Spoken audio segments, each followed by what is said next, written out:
तो दोस्तों, readers point में आप सभी का स्वागत है और आज इस वीडियो के माध्यम से हम पश्चिमी उत्तर प्रदेश में गंगा और यमुना के बीच में स्थित ताला नगरी के नाम से मशहूर अलीगढ़ अर्थात कोल के ऐतिहासिक एवं पौराणिक महत्व पर चर्चा करेंगे। अलीगढ़ का प्राचीन नाम कोइल या कोल है। इतिहासकारों के अनुसार लगभग 5000 वर्ष पूर्व कौशरिव कौशल नामक चंद्रवंशी राजा यहाँ राज करते थे और उस दौरान उनकी राजधानी कौशाम्बी थी। महर्षि वाल्मीकि रचित रामायण में भी यहाँ के शासक रहे कौशरिव का नाम वर्णित है। राजा कौशरिव को पराजित कर कोल नामक एक दैत्य यहाँ का शासक बना और उसने अपने नाम के अनुकूल इस स्थल का नाम कोल रखा। कोल नाम का तहसील आज भी इस जिले में है। यहाँ आपको यह भी बताते चलें कि द्वापर युग में भगवान श्री कृष्ण के बड़े भाई बलराम जी रामघाट गंगा स्नान के लिए यहाँ आए और प्राचीन ऐतिहासिक स्थल खेरेश्वर धाम पर रुके थे और यहीं दैत्य सम्राट कोल का वध करके अपना हथियार हल जहां जाकर धोया, उस स्थान का नाम हल्द्वां हो गया और उसी गांव के निकट ही जहां पैठ लगवाई थी वह जगह कालांतर में हरदुआगंज हो गया। भगवान बलराम ने तब कोल का राज्य पांडवों को दे दिया था, परंतु काफी प्रचलित हो जाने के कारण इसका नाम नहीं बदला।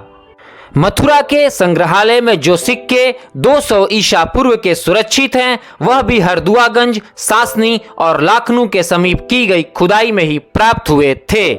पौराणिक कथाओं में यह भी कहा जाता है कि इस क्षेत्र में कभी कोही नाम के ऋषि रहते थे, जिनके आश्रम का नाम कोहिला आश्रम था। कालांतर में यही कोहिला कोल हो गया। यहाँ आपको यह भी बताते चलें कि कोहिला आश्रम और मथुरा के मध्य महर्षि विश्वामित्र का आश्रम भी था। वर्तमान अलीगढ़ जनपद में स्थित बेशवा नाम का कस्बा, जहाँ प्राचीन ऐतिहासिक सरोवर धरणीधर उसी विश्वामित्र आश्रम का अवशेष स्मृति चिन्ह है। हालांकि इस क्षेत्र का 12वीं शताब्दी तक का इतिहास धुंधला सा है। वर्ष 1194 में इस्लामिक आक्रमणकारी कुतुबुद्दीन ऐबक दिल्ली से यहाँ आया था। इब्न बतूता ने इस स्थान को आम लोगों का अच्छा शहर कहा और बाद में इसका नाम हरिदेश पड़ गया था। अकबर और जहांगीर यहाँ शिकार करने आते थे। जहांगीर ने कोल के जंगलों में भेड़िया के शिकार का उल्लेख किया था। इब्राहिम लोदी के समय उमर का पुत्र मुहम्मद ने कोल के लोदी किले का निर्माण कराया था और इस क्षेत्र का नाम कोल से बदलकर मुहम्मदगढ़ कर दिया था। इसके बाद वर्ष 1717 में साबित खां इस क्षेत्र का शासक बना और लोदी किले का नए सिरे से निर्माण कर उसका नाम अपने नाम पर साबितगढ़ किला और शहर का नाम साबितगढ़ रख दिया। 18वीं शताब्दी से पहले कई बार इस क्षेत्र का नाम बदला गया, पर कोल या कोइल नाम ही सबसे अधिक लोकप्रिय और प्रचलित हुआ। सन 1753 ईस्वी में मथुरा और भरतपुर के जाट राजा सूरजमल ने कोल पर अपना अधिकार जमा लिया, पर उसे यहाँ का किला बहुत ऊंची जगह पर होने के कारण पसंद न आया और उसने एक भूमिगत किले का निर्माण कराया तथा सन 1760 में किले का कार्य पूर्ण होने पर इस किले का नाम रामगढ़ रखा।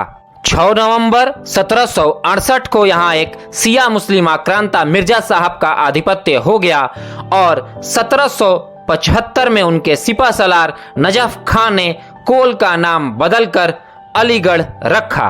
सन 1803 में मैसूर की शक्ति समाप्त होने पर अलीगढ़ किले पर अंग्रेजों और मराठाओं की लड़ाई के बाद यहाँ भी अंग्रेजों का कब्जा हो गया और अंततः वर्ष 1947 में अंग्रेजों से आजादी मिली। वर्ष 1804 में अलीगढ़ जिले का गठन किया गया और कर्नल रसल पहले कलेक्टर के रूप में यहाँ नियुक्त हुए।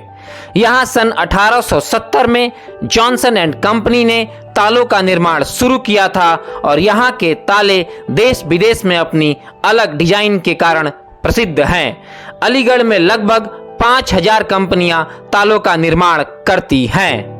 वर्ष 1875 में सैयद अहमद खान ने अलीगढ़ में एंग्लो ओरिएंटल कॉलेज की स्थापना की और बाद में यही कॉलेज 1920 में अलीगढ़ मुस्लिम विश्वविद्यालय बन गया। दोस्तों, यहां आपको यह भी जानना चाहिए कि पुनः इसका नाम बदलकर हरिगढ़ करने का प्रस्ताव सरकार के समक्ष पेश किया गया है और यहाँ के दर्शनीय स्थलों में खेरेश्वर मंदिर, शेखा झील, तीर्थधाम, मंगलयातन और अलीगढ़ किला, मौलाना आजाद लाइब्रेरी आदि मशहूर हैं। दोस्तों, आज के वीडियो में कोल नगरी से बस इतना ही। धन्यवाद।